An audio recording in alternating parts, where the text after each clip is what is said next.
खबर बिजनौर से है, जहां पहलगाम हमले के बाद आतंकियों को मिट्टी में मिलाने और पाकिस्तान को सबक सिखाने के लिए भारतीय सेना का ऑपरेशन सिंदूर की ऐतिहासिक सफलता को लेकर भारतीय सेना के सम्मान में बिजनौर में तिरंगा यात्रा का आयोजन किया गया। यात्रा नुमाइश ग्राउंड मैदान से लेकर शहर के मुख्य चौराहे से होकर निकाली गई। तिरंगा यात्रा में पूर्व गन्ना मंत्री सुरेश राणा, पूर्व एमएलसी अशोक कटारिया, सदन विधायक सूची चौधरी, भाजपा नेता मौसम चौधरी, पूर्व भाजपा विधायक कमलेश सैनी सहित भाजपा नेता, कार्यकर्ता, पूर्व सेना अधिकारी, पूर्व सैनिक लीग, स्कूल बच्चे, व्यापारी और युवा हाथों में तिरंगे झंडे लेते हुए शामिल हुए। यात्रा के दौरान भारतीय सेना और भारत माता की जय के नारों से पूरा शहर गूंज उठा।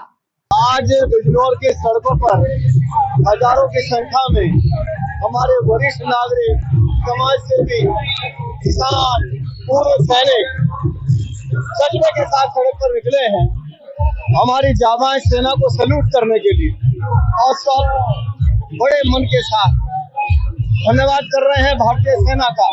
और भारतीय सेना वो सेना है जिसने दुश्मन को घर में घुस के मारा है। और धन्यवाद कर रहे हैं अपने वीर सैनिकों का जिन्होंने आतंकवादियों के अड्डों को नष्ट करने का काम किया है। खबर प्रतापगढ़ से है, जहां ऑपरेशन सिंदूर की सफलता और भारतीय सेना के शौर्य को सलाम करने के लिए शनिवार को विशाल तिरंगा यात्रा निकाली गई। जिला अध्यक्ष आशीष कुमार श्रीवास्तव के नेतृत्व में हजारों की तादाद में आम जन, पूर्व सैनिक, युवा मोर्चा और मातृ शक्ति ने तिरंगे के साथ पद यात्रा में हिस्सा लिया। तिरंगा यात्रा तुलसी सदर हादी हॉल्ट से शुरू होकर चौक घंटाघर से श्री राम चौराहा, पंजाबी मार्केट होते हुए तुलसी सदर हादी हॉल में समाप्त हुई। हजारों की संख्या में एकत्र हुए लोगों ने हाथों में तिरंगा थामे हिंदुस्तान जिंदाबाद, पाकिस्तान मुर्दाबाद, भारत माता की जय के नारे लगाए।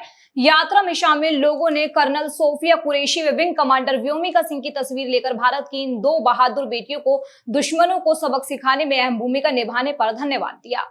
खबर सहारनपुर से है, जहां देश भर में निकाली जा रही तिरंगा यात्रा को देखते हुए नागरिक सुरक्षा कोर के तत्वाधान में तिरंगा यात्रा का आयोजन किया गया। देशभक्ति के रंग में रंगे लोगों ने भारतीय सेना के शौर्य और बलिदान को सलाम करते हुए ऑपरेशन सिंदूर के अंतर्गत भव्य तिरंगा यात्रा में 100 फुट लंबा तिरंगा हाथों में नजर आया। शाम 4 बजे अग्रवाल धर्मशाला सभी लोग, मंत्री, विधायक, पार्षद, हिंदू मुस्लिम एकत्र हुए। महिलाओं ने भी तिरंगा यात्रा में भाग लिया। एनसीसी के छात्र भी तिरंगा यात्रा में मौजूद रहे। यात्रा में मौजूद महापौर डॉक्टर अजय कुमार सिंह, नगर विधायक राजीव गुम्बर ने अधिक जानकारी दी। साल में महानगर में तिरंगा यात्रा निकाली जा रही है। लगभग 4.5 किलोमीटर के मार्ग से अभी जाएगी। अग्रवाल धर्मशाला से भी यात्रा शुरू हुई है और यह विभिन्न मार्गों से होते हुए भगत सिंह चौक तक जाएगी, जहाँ पर यात्रा का समापन होगा। खबर अलीगढ़ से है, जहां नगर निगम के स्वच्छता अभियान को प्रतिनिधि और संबंधित अधिकारियों द्वारा पलीता लगाने की खबर है। जहां सरकार ने धनराशि उपलब्ध कराई, लेकिन निर्माण कार्य आज तक अधूरा है। सड़कों पर गंदा पानी, कूड़ा और कीचड़ का अंबार नजर आ रहा है। नालियों की सफाई नहीं हुई है, जिससे बदबू और बीमारियां फैल रही है। स्थानीय निवासियों का जीना दुभर हो गया है। बरसात आने वाली है। हमारी टीम ने नगर निगम अलीगढ़ से संपर्क करने की कोशिश की, लेकिन कोई जवाब नहीं मिला। समस्या ये है कि यहाँ कम से कम 4-5 महीने से ये पानी भरा हुआ है और गंदगी फैली हुई है। संक्रामक रोग हो रहे हैं, लोग बीमार पड़ रहे हैं, बच्चों को आने जाने की परेशानी है, स्कूल नहीं जा पा रहे हैं और घरों में बीमारियां फैल रही हैं। कीड़े मकोड़े घुस रहे हैं घरों में। कोई हर जगह एप्लीकेशन दे रखी है।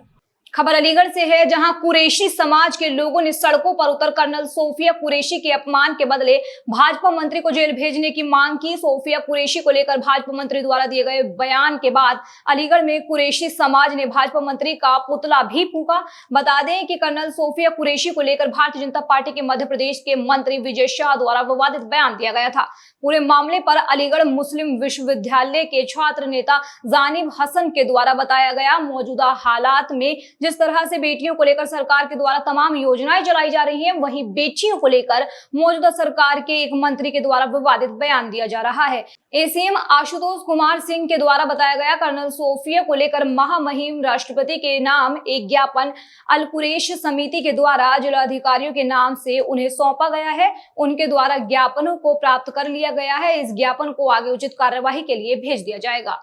अल कुरैश वेलफेयर सोसाइटी अलीगढ़ के द्वारा महामहिम राष्ट्रपति महोदय के नाम एक ज्ञापन दिया गया है, जिसमें मध्य प्रदेश सरकार के जो मंत्री हैं विजय शाह, उनके एक विवादास्पद बयान की वजह से ये लोग रुष्ट हैं, नाराज हैं।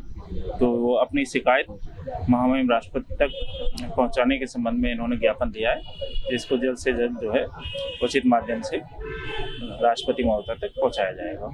खबर बदायूं से है, जहां विधायक महेंद्र चंद्र गुप्ता की ओर से एक अनूठी पहल शुरू की गई। शनिवार दोपहर 12 बजे सदर विधायक महेंद्र चंद्र गुप्ता ने अपने आवास पर एक प्रेस वार्ता की, जिसमें उन्होंने बताया कि वे चाहते हैं कि सड़क पर जो हादसे हो रहे हैं उनको रोका जाए। इसलिए उन्होंने हरि बोल सेवा समिति के तत्वाधान में हेलमेट वितरण कार्यक्रम शुरू किया।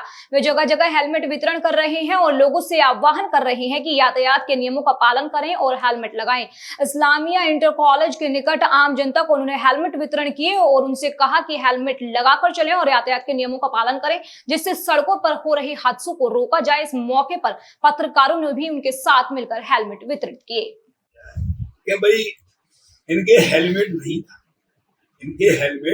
था, तो मैं कह सकता हूँ आप इस हेलमेट के बारे में अपना भाव व्यक्त करोगे और भावनात्मक जब व्यक्त होगा तो सच्चाई है कि आप भी उस पुण्य के भागीदार होंगे, क्योंकि लोगों को जब अपने दिल में लेते हैं तो फिर वो जब हेलमेट लगाएंगे तो हमारे यहाँ मृत्यु कम होगी, और हमने कितनी भी मृत्यु कम कर दी तो पुण्य के भागीदार हम और आप सब होंगे। तो मैं अपनी बात को ही विराम देता हूँ, आप सब। खबर उत्तराखंड से है, जहां सोमवार को मौसम का मिजाज बदलता नजर आ रहा है। भीषण गर्मी से तप रहे देहरादून मसूरी में आज बादल छाए रहने की आशंका जताई जा रही है। प्रदेश में कहीं कहीं बारिश और अधड़ चलने का येलो अलर्ट जारी किया गया है। बता दें कि शनिवार को देहरादून सहित आसपास के क्षेत्र में चटक धूप खिली रही। शाम के समय बादल मंडराते रहे, लेकिन इससे और उमस बढ़ गई। दोपहर के समय गर्म हवाओं के थपेड़े जीना मुहार कर रहे थे, तो वहीं शाम के समय उमस भरी गर्मी ने परेशान कर दिया। चारधाम यात्रा मार्ग पर दिन भर धूप और बादलों की आंख मिचौली चलती रही, लेकिन आज से कल तक मौसम को लेकर राहत की खबर है।